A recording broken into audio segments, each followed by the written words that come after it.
The question is that the bill be now read a second time. Luke Pollard. Thank you, Madam Deputy Speaker. My party has been the party of animal welfare for quite some time, and we welcome that many of the policies in Labour's Animal Welfare Manifesto have found themselves into this bill. It is good to see, and it is also good to see the Secretary of State in his place making such a good case for the protection of animals, because there is a strong cross-party and public interest in us making sure that animals are put first. That has not always been the priority that I've heard from government benches, and it is good to hear it now, coming from the Secretary of State himself on this one here. He's clearly read a copy of Labour's Animal Welfare Manifesto and has clearly got a well-thumbed copy, given how many of them of our policies appear in this bill. But as such, Labour will be supporting this bill because it is a good bill and implements much of what we have been arguing for many, many years. But there are a number of the elements in Labour's Animal Welfare Manifesto that have not been copied over in full. And in the time that I have, I want to be raising a few of those to make the case about how this bill can be further improved, reflecting the concerns of many of our constituents on a cross-party basis who want to see Britain be the best country in the world for animal welfare, to ensure that all our animals are cared for and respected. And that is because every animal matters. I made this offer to the Secretary of State before, I'm happy making it again. On a bill like this, there should be no need for partisan disagreement, and I would like to work on a cross-party basis, especially seeking improvements at committee stage, where we have identified a number of those, and I hope that will be the case. I would also like to share the Secretary of State's words around our fallen comrade, Sir David Amess. He was always a passionate campaigner for animal welfare and a passionate campaigner on a cross-party basis for animals in general, and he is much missed in this debate. I have great sympathy with those who want to name provisions in this bill after Sir David, and I think passing a good bill would be a fitting tribute for his passion there. Madam Deputy Speaker, turning to puppy smuggling. Over the course of the pandemic, demand for puppies and kittens have skyrocketed. And the simple truth is that demand in Britain outstrips supply, and that has created a space for criminals and animal cruelty in particular. Research from Battersea Cats and Dogs Home shows that there were 700,000 online searches to buy a dog in February 2020, and that increased to 1.5 million in April of that year. This has made it so much more lucrative for unscrupulous smugglers and has driven desperate dog lovers to dodgy websites. I'd like to pay tribute to all the campaigners here who have for quite some time been raising issues around puppy smuggling, puppy farms and the cruel practices that have been going along with them. And for those organisations like Justice for Reggie and many more campaigns who have been working on this. I think it is sickening the way that so many animals have been brought to Britain. Sickening that those animals have suffered, not just on the journey, but in many cases for many years after that, because of what they have experienced from being bred to being transported. And they have been feeding a market of dog lovers, of our fellow citizens who want the best for their animal.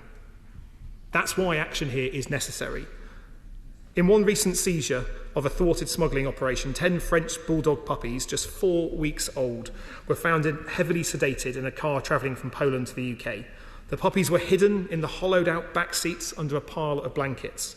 Luckily, they were seized by the authorities and cared for by the Brilliant Dogs Trust. But tragically, one of the puppies didn't make it through the ordeal, and that is sadly an all too common occurrence. That's what makes the proposals here an important part of this bill, that I would like to see strengthened to go further.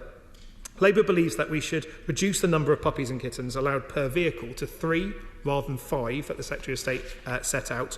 We also believe that the minimum age at which dogs can be imported in the country should be raised from 15 weeks to 6 months, helping rule out the entirety of those early stages of puppies that are imported into the country as well. We think that should be in the bill, rather than in guidance, rather than in secondary legislation that follows, to send a very clear message that puppy smuggling won't be tolerated in this country. We also want to raise the maximum penalties for those caught illegally importing dogs, because currently you can get a longer sentence by illegally importing cigarettes than you can by illegally importing puppies, and that doesn't quite seem right. There is a question here, though, about how these rules will be enforced. I'll be grateful when the Minister sums up about how she could explain how much additional funding is being made available to those police forces to enforce these rules, because we know that puppy smuggling and the costs of it lie disproportionately on a smaller number of police forces around the country. So how can that be taken into account? And we welcome the consultations that the Secretary of State mentioned around dogs with cropped ears and tails, and also changes potentially to heavily pregnant dogs as well. And we look forward to those being brought forwards to be enacted soon. As regular viewers of Westminster Hall debates on animal welfare will know, the Labour Party and myself are big fans of gizmos and tucks laws. I don't understand why the bill from the Honourable Member for Bury North on pet microchipping hasn't been cut and pasted into this bill, because it's a good provision, and I'd be grateful if the Minister could set out why that's not the case, because I think that enjoys good cross-party support and enjoys public support and would make a difference. That would put on statute books Gizmos law, which makes it compulsory to scan the microchips for deceased cats as they do dogs, and Tuck's law, which says that vets must scan a microchip of a dog before it's put down. I'd be grateful if the Minister could sum up what is the progress in relation to those two campaigns when she gets to her feet. When it comes to keeping primates as pets, there is strong cross-party support in ending this. And I too join in congratulating my neighbour from across the river from Plymouth in the work that she has done, and the work that is done at the sanctuary in her constituency to not only look after rescued primates, but also to make the strong, positive and non-partisan case that primates should never be kept as pets. I think there is a problem here with what the Secretary of State has outlined, in the fact that a licensing system that allows primates to be kept as pets doesn't deliver against that promise and that pledge that many of us have made our constituents that we will ban the keeping of primates as pets. I don't think a primate keeper licence delivers that. I also have serious concerns around how local authorities, who already in many cases struggle to enforce their animal welfare responsibilities, will have the powers and resources to actually go after those illegally kept primates in this case, and to check on those that are being held under the government's primate keeper licence. I'd be grateful if the Minister could set out when the government will publish what the licensing standards are. What will those standards campaign? Who will be involved in drafting them? And how many suitably qualified persons across the country will there be? So I think the easiest thing to do here is saying keeping a primate as a pet is unacceptable in the 21st century and it will be banned. Clearly banning that. I don't believe a licensing system will try and deliver that, and I believe that there is public support for that. I know the Secretary of State is currently fighting his backbenchers because he whipped them to vote to allow raw sewage to continue to be discharged into our nation's rivers. And I hope for keeping primates as pets, in just a moment, and I hope keeping primates as pets will also not be touched up as a mistake from the Secretary of State, because we will be tabling amendments to ensure that there is a complete ban on keeping primates as pets, as I believe the public supports. And I hope that the Secretary of State will be choosing carefully about how he whips his MPs in that vote. Happy to.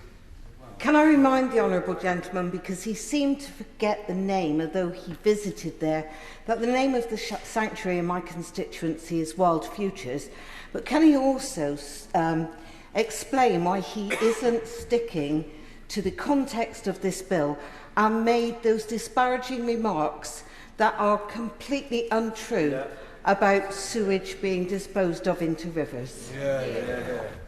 I thank the Honourable Member for that. It's always cautious when I make a compliment to the Honourable Lady. I hope she receives it warmly, and I trust that she will do so when I mention her campaigns again next time.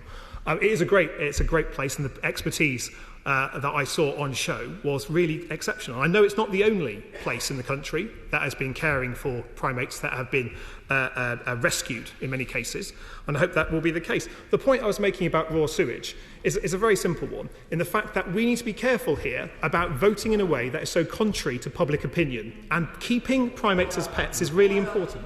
Order. I appreciate that the Honourable Gentleman is now answering a point from the Honourable Lady, and I didn't want to prevent him from doing so, but really he should not have introduced into this bill the subject of a bill which was debated last week, which was thoroughly debated last week, and it should not be mentioned in the context of the second reading of this bill.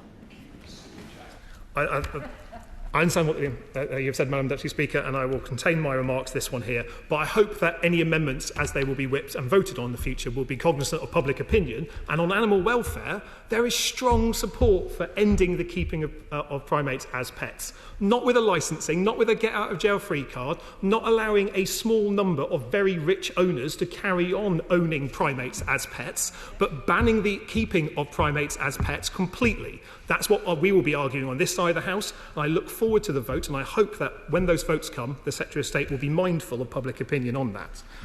Now, I support the measures that has been set out by the Secretary of State in relation to banning live animal exports. This has been an area where we've campaigned for a very long time, and there's been concern on a cross-party basis that this doesn't happen, because we are still seeing, I'm afraid, in recent years, animals exported, in particular for fattening. And I think the experience of many of those animals exported for a long time can be a real concern. I share the concerns of the Select Committee Chair to make sure this system is properly put in place and to make sure it is supportive of our farming sector. But long journeys for animals where they suffer on those journeys is not acceptable to the British people, and I think is a measure that is long overdue. So I support that in terms of it. When it comes to livestock worrying, I think there is good progress that has been made in terms of what the Minister is suggesting here. But I do think we need to make sure that it is as thorough and robust as it possibly can be. And my concern with this section of the bill is that I think the language is a little bit looser than I would like it to be. And I think it could be open to interpretation. And so I'd encourage the Secretary of State to look in particular about the animals being at large and under control of a person and the definitions around that, because there is already concerns being raised about how that would work in practice and how that would be enforced. And I think certainly with livestock worrying, that the NFU estimates cost £1.6 million a year, probably more in the emotional cost to farmers as well, that actually it's important that we make sure that the message is clear and precise for anyone doing that, and importantly, that it also fits alongside a right to roam and further access to the countryside for many people at the same time. So there are tensions here, and I think clarity of language would make an enormous difference in relation to that. Although it is not in the bill specifically, although it is within the scope of the bill, I also think there is an opportunity to strengthen the fox hunting ban and potentially look at that within the scope of this bill because of the nature of the hounds being kept animals themselves. And so I think it would be good to explore that, and I know my honourable friend, the member for Cambridge, will be looking at that in amendments at committee stage at the same time. I'm proud of Labour's record on animal welfare, and I'm proud also that many of the campaigns that have been fought on a cross-party basis, the arguments made, are popular with the people that we represent, because people want to see us go further on animal welfare than we have at the moment. They want to see Britain to be a beacon nation, but we put the health of our animals first and foremost. We know that because of the amount of correspondence that each and every one of us receives from our constituents when it comes to animal welfare. And I think there are opportunities to enhance this bill, to make it stronger, to make sure it's there.